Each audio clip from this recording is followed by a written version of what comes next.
ደህና ነሽ ግን? ዳጣ ደህና ነኝ። ሂጂ እስኪያቸው ምን ሆኖ እንደዚህ የሚጫጫሁት?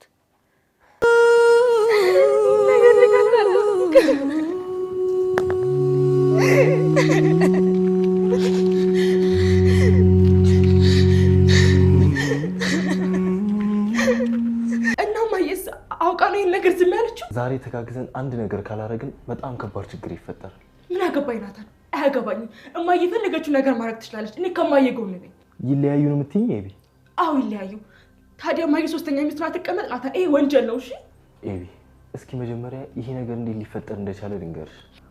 አሁንም አባዬ ወዴት ልትሄድ ነው? እዚሁ አካባቢ መሆን ፈልጌ ነው። አባዬ በቃ አይዞሽ፣ አትጨነቅ። አይዞህ በቃ እሺ። እኔ አልጨነቅም፣ እናንተም አትጨነቁ። እኛ አልተጨነቅም፣ ደህና ነን። እሺ አባዬ፣ እማዬም እኮ ደህና ናት። ለመሆኑ ምግብ በላች? አዎ አባዬ እየበላች ነው። እማዬ አሁን ደህና ነች። እሺ ሁላችንም ደህና ነን። ቤተሰቡም ሁሉ ደህና ነው። አትጨነቅ በቃ እሺ። እሺ። እኔ የምልህ አባዬ፣ ዛሬ በቃ እኔ ምሳ ልጋብዝህ። እንሂድ እሺ አባዬ? እምቢ እንዳትለኝ እሺ አባዬ? ለነገሩ እምቢ አትልም። ለመሆኑ ማን ነው የሚከፍለው? እንዴ በቃ እንበላለን እንጠጣለን፣ ከዛ የውሃ አባት ይከፍላል፣ የኤቢ አባት ይከፍላል። እንዴ ቀልደኛ።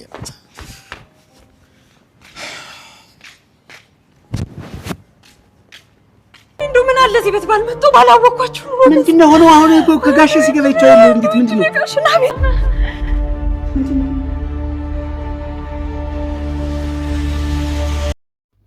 ሰላም እንዴት ናችሁ? በያላችሁበት ሰላማችሁ በዘት ይበልልኝ።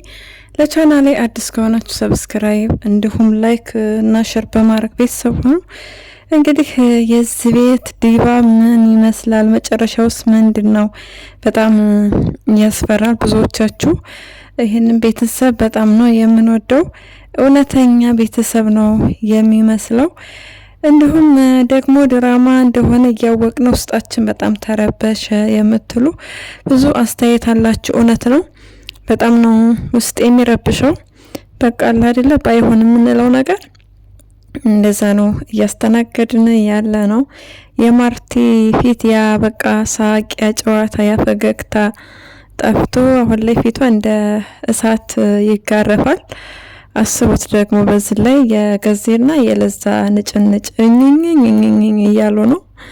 ገዜና ለዛ ምን ሆናቸዋል? ስራት አድርጉ እንጂ ማርቲ እንኳን እናንተ ክብር የላችሁም እንዴ? ለራሳችን የነዚህ ቁጭ አድርጋችሁ የምትጨቃጨቁት ሄዱ ላይ ዝብላችኋለች። እውነት ነው። በጣም ከባድ ነው። እንግዲህ እህትዬ ታመሽ ነው እንዴ ምናምን እያለ ገዜ ሾከከከክ እያለ ያለውን ነገር ለማጣራት እየሞከረ ነው። ለዛ ደግሞ ያው እንደታመመች ነው የምታውቀው።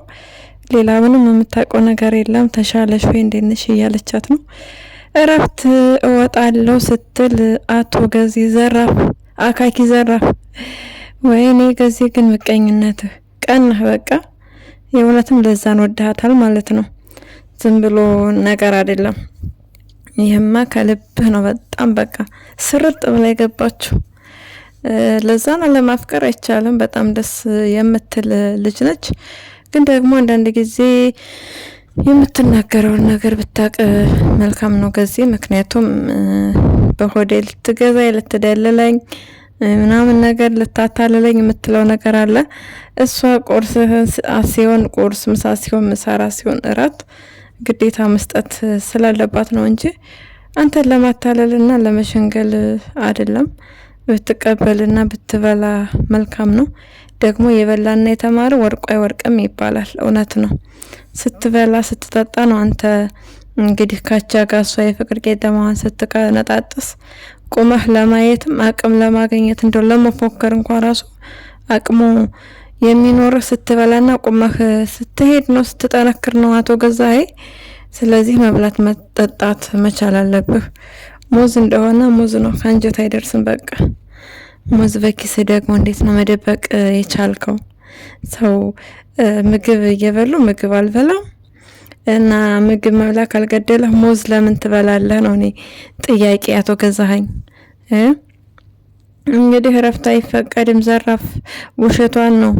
አክስት የላትም ምናምን ብሎ አካኪ ዘራፍ ብሏል። ነገር ግን አልተሳካለትም። የሱም እረፍት ተሰጥቶታል። አንተም ነገ እሑድ እረፍት ነው ሂዱልኝ ተብለዋል። የሚወጡ አይመስለኝም። ምክንያቱም ቤት ውስጥ ችግር ተፈጥሯል። ችግር ስለተፈጠረ እሱን ነገር እንግዲህ መላ ይላሉ እንጂ ትተዋቸው አይሄዱም። ያው ወይ ማርታ የሆነ ነገር ሆናለች ወይ አቶ ደረጀ የሆነ ነገር ሆኗል። እሱም በቀጣይ የምናየው ይሆናል። ምንም እንዲሆኑብን አንፈልግም። እንደው ማርቲ ይቅርታ ታድርግለትና በቃ ይሄ ቤተሰብ ተአምር ይፍጠር። በቃ ተአምር ይሆንላቸው የእውነት። ምክንያቱም በጣም ደስ የሚል ቤተሰብ ነው። ብቻ ብዙ ነገር ከባድ ነው። ክብር የሚባል ነገር አለ። ጎረቤት፣ ከዛ ደግሞ ዘመድ አዝማድ፣ የምትወደው የምታምነውን ሰው ነው ያጣችው ማርቲ። ክህደት በጣም ከባድ ነው። ሰላምንም ቢሆን እንደ ቤተሰብ ነበረ የምታያት፣ ግን ሰላም በጣም ተቃራኒ ሰው ነች። ከምናቃት ሌላ ሰው ሆና ነው እንግዲህ የኛው ማንነቷን እያሳየችን፣ የደበቀችው ማንነቷን በግልጥ ያሳየች ነው። የድፍረቷ ድፍረት አስባችሁታል? ማርቲ የምትወደውን ቤት በስሜ ዙርልኝ ስትል አስቡት። ይሄ እንግዲህ ምን ማለት ነው? ሚስት ሁና መግባት ትፈልጋለች። ገብቷቸዋል። በቃ ላግባሽ ምናምን ብሎ ቦታ ቢሰጣት ደሬ እሺ ከማለት ወደ ኋላ አትልም። ይሄ ደግሞ በጣም ነውር ነው። ማርቲን እንደ እህት እንደ እናት ነበረ ማየት የነበረባት። የእውነት በቃ ማርቲ ላይ እንደዛ አይነት ግፍ የሚገባ ሰው አልነበረችም። እንደው በቃ ስህተቱ እንዳለ ሆኖ ቢያንስ አሁን እንኳን ስብስብ እናርፍ ብላ ብትቀመጥ አሪፍ ነበር። ቤት ሄዳለው የትሉደቅ ምናምን እንደዛ አይነት ነገር ትላለች። ጸባይዋን አሳምራ ቢያንስ ቤት ልግዛልሽ ኮንዶሚኒየም ሲላት እሺ ብላ መስማማት ነበረባት። እሷ ግን ድፍረቷ እና ክህደቷ ቅጥ አጥቷል። ሰላም ሀቅ የላትም እያልን አይደለም፣ ሀቅ አላት። መጀመሪያ ተደፍራ ነው ዳጣን የወለደችው። በዛ ጊዜ በህጉ መሰረት መክሰስ ዝም አለ ማለት ትችል ነበረ። እንደውም በዛ ጊዜ ነው እነሱ ቤት የገባቸው አይደለ? በዛ ጊዜ ማርቲንም ብዙ ደረጀንም ብዙ ስለማታውቃቸው ኤቢ ህፃን ነች። ያን ያህል ቅርርብነት ላይኖራት ይችላል። ስለዚህ እዛ 9 ወር 10 ወር ምናምን ተቀምጣ አርግዛ እስክትወልድ ከመጠበቅ ያኔ መውጣት ያኔ እውነቱን መናገር በጣም ትችል ነበረ። ነገር ግን ዝም ያለችው የሆነ ነገር ፈልጋ እንደሆነ ግልጽ ነው። ሰርታ ምናምን መቀየር ሳይሆን የምትፈልገው በቃ ልክ እነሱ ጋር ያለን ነገር መውሰድ ነው። ስለዚህ ሰላም የሰራችው ነገር ትክክል አይደለም። ልጇን ዳጣንም ያስቀየመችና ያስከፋቻት ነው ያለችው። አቤጌል እስካሁን ድረስ አልሰማችም ነበረ። ነገር ግን ናታን ሲነግራት ራሷን መቆጣጠር አቅቷታል። ለማርቲ አልተናገረችም። አሁን ላይ ዲኤንኤ እንዲቀየር ውይይትና ምክክር እያደረጉ ነው። ተስማምታለች ኤቢ። ግን ደግሞ በጭራሽ መሆን የለበትም። መሆን የሌለበት ነገር የብዙዎቹ ሀሳብ ነው። ዲኤንኤው መቀየር የለበትም። ናታን ተስጠላ፣ ናታን በቃ ረፍ የሚሉ ብዙ አስተያየቶች አሉ። ናታን እውነት ነው፣ ማረፍ መቻል አለብህ። አሁን ላይ ዲኤንኤው ቢቀየር የሰላም ልጅ እያደገ ሲመጣ ደረጀ መምሰሉና ግልጽ መሆኑ አይቀርም። ስለዚህ አኩል የማርቲን ልብ ከፍ ዝቅ ማድረግ ነው። አሁን ላይ ታማለች። ደግሞ ሌላ ጊዜ እውነቱን ስታቅ እንደዚህ መታመሟ አይቀርም። ስለዚህ ስቃይዋ በጣም ማበርታት የለባችሁም። የእሷን ስቃይ ማበርታት ማብዛት ነው እንጂ የሚሆነው ምንም የሚፈየደው ፋይዳ የለም። ስለዚህ እውነቱን ትወቅ። ምንም ነገር አታድርጉ። እንደነገርኳችሁ ሌላ ጊዜ መታመም አይቀርም። እስካሁን የታመመችው ሁሉም ይበቃታ 3 ቀን 4 ቀን አስባችሁታል። ከዛ ደግሞ ሌላ ጊዜ በቃ በዚሁ መንገድ ልትሄድ ነው ማለት ነው። አሁን ላይ እንደታመመችው ነገም ትታመማለች። ስለዚህ እውነቱን ትወቅ። ኤቪ ደግሞ ከአባትሽና ከእናትሽ ጎን መሆን መቻል አለብሽ። ለሁለቱም ብርታት መሆን አለብሽ። ሰላምን እከሳለሁ ብለሻል። ብትከሻት መልካም ነው። የሰውን ትዳር አፍርሳለች ሰው ባልጋ። እውነት ነው፣ አስገድዶ መድፈር ነው እንጂ እሱ ወዶ ፈቅዶ አይደለም። በጠጣበት ነው እንግዲህ አብረው የተኛችው። ይህን ደግሞ አትክድም በእርግጠኛነት። በነገራችን ላይ ከደሬ የምወድለት ነገር ሀቀኛ ነው፣ በጣም ሀቀኛ ነው፣ ምንም ጥርጥር የለውም።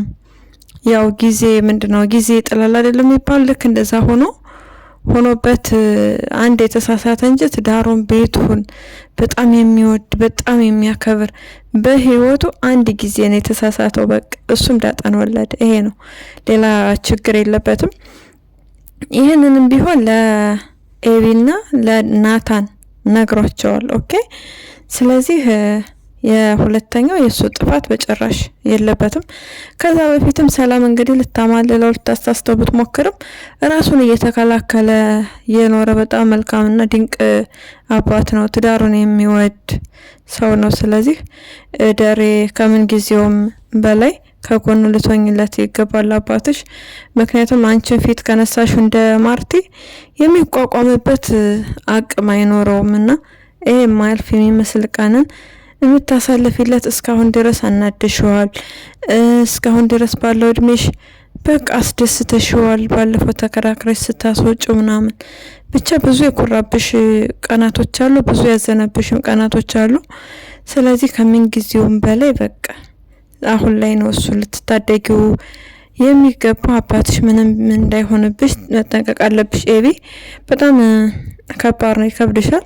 ሴት ልጅ ነሽ፣ እድሜሽ ለትዳር ደርሷል። ለማግባት እያሰብሽበት ያለ እድሜ ነው። የአባትና የእናትሽ ትዳር በጣም የሚያስቀና እንደሆነ ነው የምታውቂው እና ሰው እንደማይታመን ስታውቂ አንቺ ወደፊት ስጋትና ተጽዕኖ እንደሚፈጥርብሽ እናውቃለን። ግን ደግሞ ኤቢዬ አባትሽ ነው። ምንም ነገር ቢያጠፋ ምንም ነገር ቢያደርግ ልትፈርጅበት አይገባም። ብርታትና ጥንካሬ ነው ልትሆኛቸው የሚገባው እንጂ ከማየጎን ከአባየጎን የሚባል ነገር የለም። ውሃ እንግዲህ ቤቱ እየታመሰ ቤቱ እኮ ያስፈራል። በተለይ የማርቲ ፊት እንደ እሳት ነው የሚጋረፈው። በጣም ታሳዝናለችም። ስለዚህ ውሃዬ ደግሞ ወይ ታድላ፣ ሁሉም ሰው እንደሷ በሆነ በቃ ቤቱ ይታመሳል። ቤቱ በሀዘን ድባብ ተውጧል። እሷ ግን ያቺው ውሃ ነች። ይገርማል እኮ ደግሞ ጊዜ ትሸጣላችሁ እናንተ በጎች ሲላቸው ፍየል በግ ጉድ እኮ ነው። ጊዜ ግን እንደዛ አይነት ንግግር ባትናገራቸው መልካም ነው። ቀልድም አግባብ አለው አይደለ?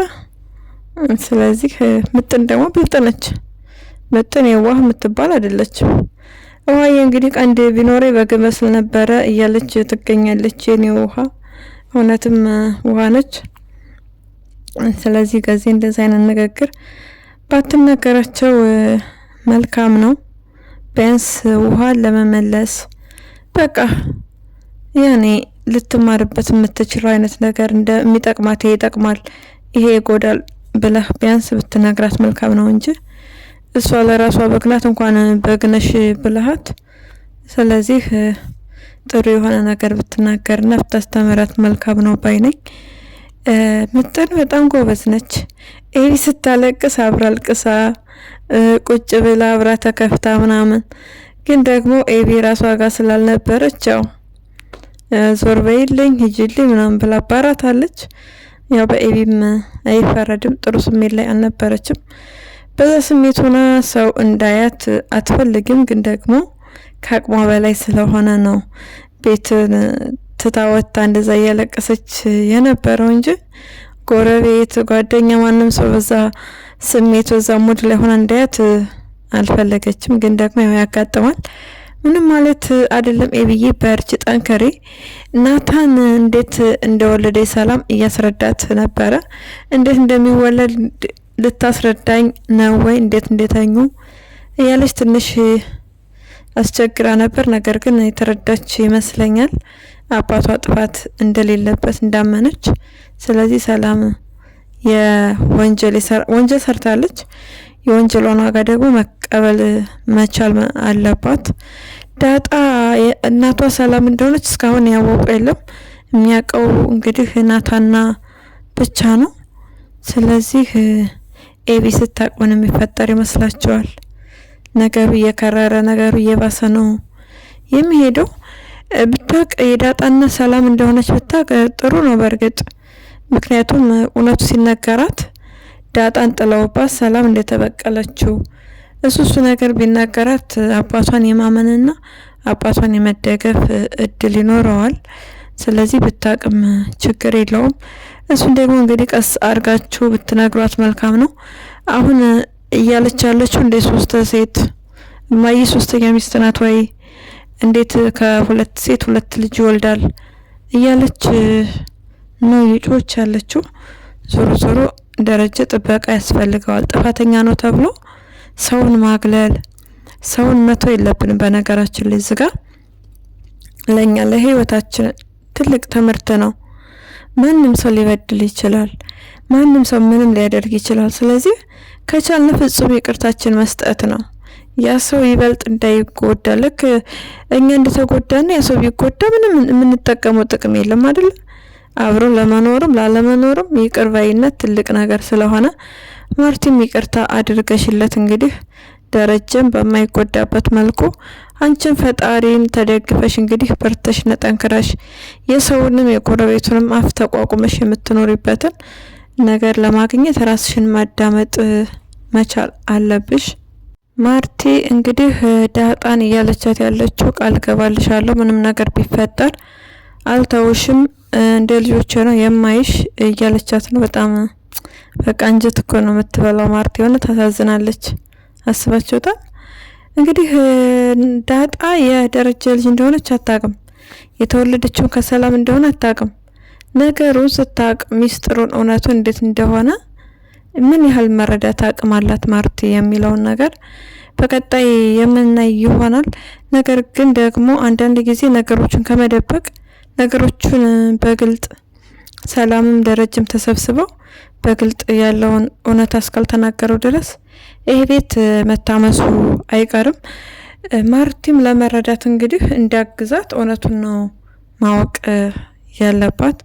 ዳጣም የደረጀ ልጅ እንደሆነች ማወቅ መቻል አለባት።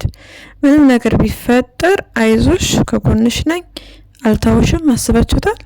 በጣም ከባድ ንግግር ነውና ምንም ነገር ቢፈጠር የሚለው እንግዲህ የደረጀ ልጅ እንደሆነች ከሰላም እንደተወለደች ብታቂ ማርቲ አታባረሪያት ማይ በቃ አንቺ አትታመሚ ማይ የሚለው ነገር ያሳመማል። የምትቋቋሚበት አቅምስ ይኖርሻል ወይ ነው። ዳጣን ትወዳታለች። ዳጣ ምንም ጥፋት የለባትም። የተወለዱ ልጆች ምንም ጥፋት የለባቸውም። ተጠያቂ የሚሆኑት ወላጆች ናቸው። እንግዲህ ማርቲ ብርታቱን እንዲሰጥሽ ፈጣሪ እንመኛለን። ለዛሬ ያዝንላችሁ ቪዲዮ ይሄንን ይመስላል። በሌላ ቪዲዮ እስክንገናኝ መልካም ጊዜ ይሆንላችሁ። ለቻናሌ አዲስ ከሆናችሁ ደግሞ ሰብስክራይብ፣ ላይክ እንዲሁም ሼር በማድረግ ቤተሰብ ሆኖ ሀሳብና አስተያየታችሁን ኮሜንት ላይ ጻፉልኝ። ስለምትከታተሉ ደግሞ ከልብ እናመሰግናለን።